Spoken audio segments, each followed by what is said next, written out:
Bom dia, meu irmão, minha irmã, você que está conosco aqui na Conexão Viva, a rádio que nos mantém conectados ao Senhor. Agora são exatamente 7 horas e 27 minutos. Estamos começando mais um dia louvando e agradecendo o nome desse Deus glorioso. Manhã de quarta-feira, dia 17 de julho de 2024. Deus abençoe, queridos, graça e paz. E dando continuidade ao nosso projeto de falarmos sobre o Evangelho, os milagres de Jesus nos Evangelhos, nós hoje vamos falar sobre a cura de um homem hidrópico. Um homem hidrópico é um homem inchado, né? Vamos dizer assim. Mas antes disso, vamos orar, vamos falar com o Papai do Céu, até porque temos que agradecer por mais um dia de vida, né, meu irmão? Se chegamos até aqui, Ebenezer, porque até aqui nos ajudou o Senhor. Senhor Deus Santo, vivo, poderoso, Criador dos céus e da terra, Deus, muito obrigado, Pai. Louvado e engrandecido seja o teu nome. A ti toda a honra, toda a glória e todo louvor. Coloca a minha vida e a vida de todos aqueles que estarão ouvindo essa mensagem em tuas mãos, como criatura nas mãos do Criador, porque é o melhor lugar para estarmos. Deus, abençoado seja este dia e que a tua presença em nossas vidas torne os nossos dias mais alegres, abençoados e prósperos, em nome de Jesus. Amém. Graças a Deus. Louvado seja o nome do Senhor Jesus. A cura desse homem hidrópico está aqui no capítulo 14 do Evangelho de Lucas, do versículo 1 ao 6, que diz assim: Aconteceu no sábado que, entrando ele em casa de um dos principais dos fariseus para comer pão, eles o estavam observando. E eis que estava ali diante dele um certo homem hidrópico. E Jesus, tomando a palavra, falou aos doutores da lei e aos fariseus, dizendo: É lícito curar no sábado? Eles, porém, calaram-se. E tomando-o, o curou e despediu. E disse-lhes: Qual será de vós que, caindo-lhe num poço, em dia de sábado, o jumento ou um boi, e não o tire? E nada lhe podiam replicar sobre isso. E nada lhe podiam replicar sobre isso. Bom, a cura de um homem hidrópico foi um milagre operado pelo nosso Senhor e Salvador Jesus, que aparece registrado no Evangelho de Lucas, no Novo Testamento. E eu já falei aqui, né?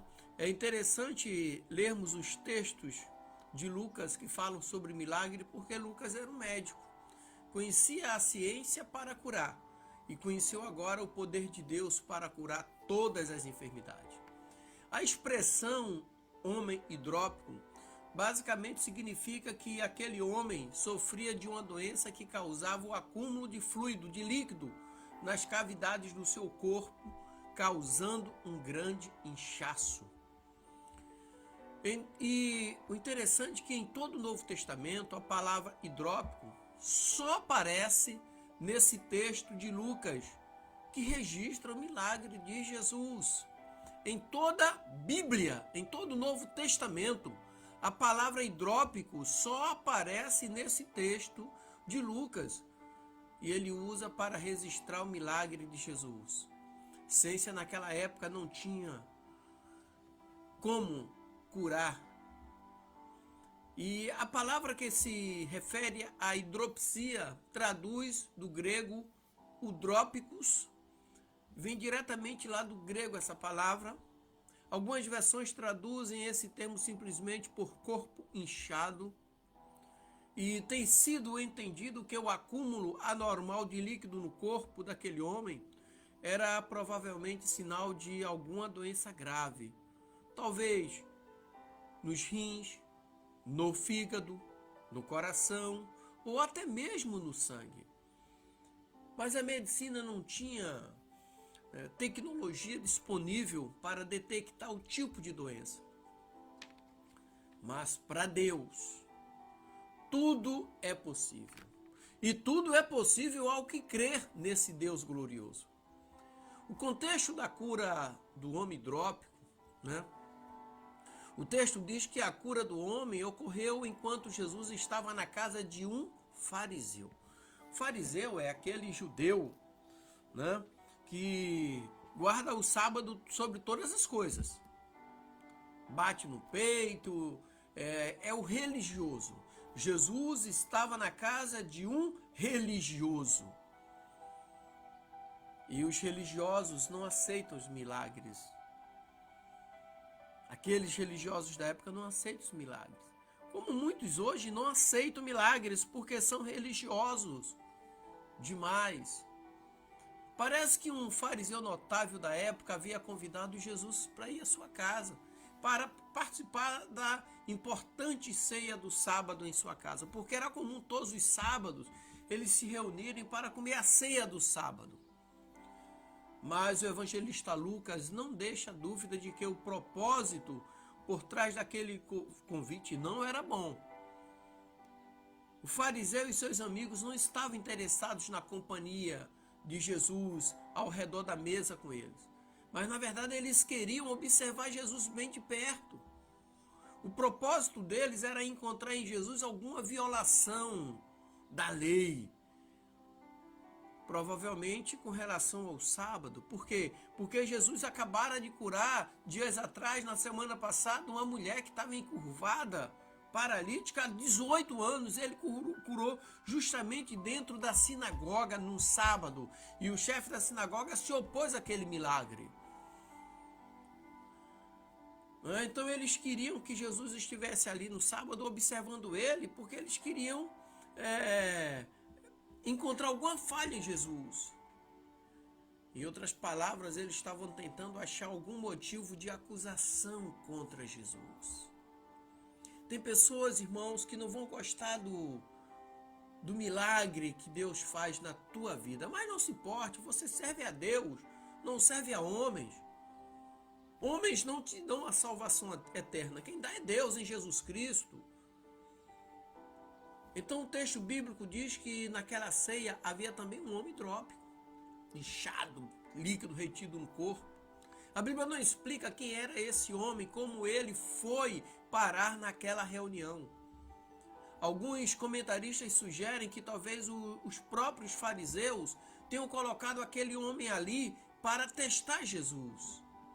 Outros acreditam que aquele homem pôde simplesmente ter entrado no local da refeição sem ter sido convidado, coisa que eu acho muito difícil. Uma pessoa enferma está no momento de ceia no sábado na casa de um fariseu sem ser convidado. Ninguém entra na tua casa para cear contigo se você não permitir.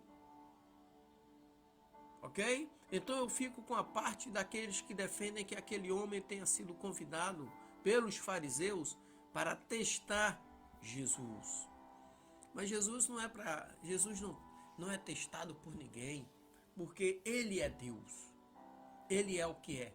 Ele é o que a Bíblia nos fala quando Deus falou a Moisés: eu sou. O que significa eu sou? Eu sou o que cura. Eu sou o que te guia. Eu sou o que te abençoa. Eu sou aquele que anda contigo. Eu sou aquele que abre as portas. Eu sou aquele que fecha as portas. Eu sou o que cura. Eu sou o Jeová Rafá. A verdade é que qualquer observação sobre o homem hidrópico nesse sentido também é especulação. Mas a verdade é que quando você estuda o povo judeu da época, a cultura judaica, aquele homem não entraria na casa do fariseu se não fosse convidado. Agora o interessante é que Jesus curou o homem hidrópico, querendo eles ou não. Querendo as pessoas ou não, meu irmão, Jesus vai te abençoar.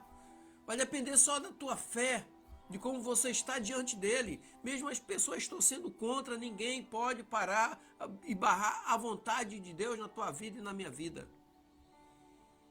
E diante daquele cenário, o Senhor Jesus tomou a iniciativa e questionou os intérpretes da lei e os fariseus a respeito da legitimidade de uma obra de cura num dia de sábado. Ou seja, ele perguntou direto se era lícito ou não curar alguém no sábado. Lucas 14:3. Mas os fariseus, intérpretes da lei, que estavam naquele lugar, se calaram e não responderam o questionamento de Jesus. Então Jesus tomou o homem hidrópico e curou ele da sua enfermidade. Curou ele da enfermidade, ponto. Sabe? Antes da cura do homem hidrópico, Jesus já havia realizado outros milagres no dia de sábado. Inclusive, quando no sábado Jesus curou o homem que tinha mão ressequida, ele também fez a mesma pergunta, lá em Marcos 3, 1-6. E em Lucas 13, do versículo 10 em diante, ele curou uma mulher que estava 18 anos encurvada, num sábado e dentro da sinagoga. Jesus não tem satisfação para dar a ninguém a seu respeito. Se você tem fé em Jesus e coloca a tua vida diante dele, independente do que vão dizer, Jesus vai fazer a obra dele na tua vida. Os estudiosos dizem aqui que os fariseus geralmente entendiam que não era permitido curar uma pessoa no dia de sábado, a não ser que sua condição fosse potencialmente fatal. Então, se uma pessoa estivesse mortalmente doente, a ponto de não poder esperar pelo dia seguinte, ela poderia ser curada mesmo no sábado. Ou seja, eles queriam limitar a ação de Deus. Eles queriam limitar a Deus. Como acontece hoje, Deus não é exclusivo de denominação, não é exclusivo de pastores, não é exclusivo de ninguém. Deus é Deus. Ele faz o que quer, onde Ele quer, com quem Ele quer, porque Ele é Deus. O questionamento de Jesus após a cura do homem foi o seguinte: depois da cura, depois de curar o homem hidrópico e deixá-lo ir, mais uma vez Jesus se voltou para os fariseus e fez outra pergunta difícil a eles. E a pergunta foi, Lucas 14, 5, abre aspas: quem de vocês, se o filho ou se o boi cair em um poço no dia de sábado, não o tirará imediatamente? Quem? E na pergunta de Jesus fica claro o caráter urgente da ação. Se o filho ou um animal de criação de algum fariseu caísse no poço, ele enquadraria o final do sábado para tentar o resgate ou agiria imediatamente? Aqui os fariseus queriam usar a controvérsia em relação à observância do sábado para acusarem Jesus, mas Jesus tinha colocado todos eles contra a parede. E até hoje, Jesus tem colocado contra a parede aqueles que se opõem à sua obra, aqueles que se opõem à ministração da sua palavra, aqueles que são contra as benfeituras espirituais na vida de algumas pessoas. Não devemos agir com ciúmes espirituais. Servir a Deus é um privilégio. Os fariseus tinham um conjunto enorme de normas que regulamentavam o que era ou não permitido fazer no sábado, mas mesmo assim não encontraram nada que pudesse rebater a lógica presente nos argumentos de Jesus. Então, se diante da primeira pergunta de Jesus, eles simplesmente se calaram, diante da segunda pergunta, eles não foram capazes de dar uma resposta. Primeiro, eles escolheram não responder. E depois não puderam responder nem se quisessem. Qualquer coisa que eles dissessem evidenciaria o fato de que Jesus estava certo e eles errados.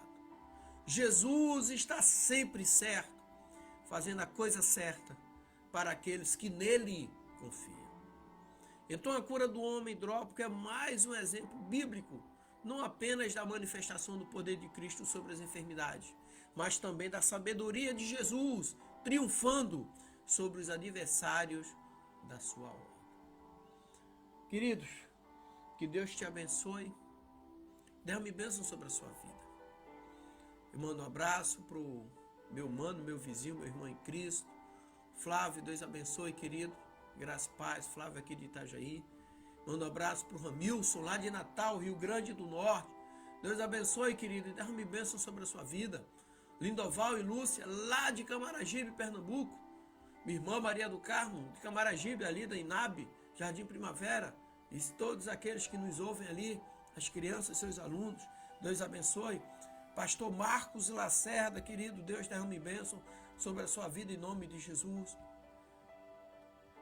Enfim, todos vocês que vão ouvir essas palavras.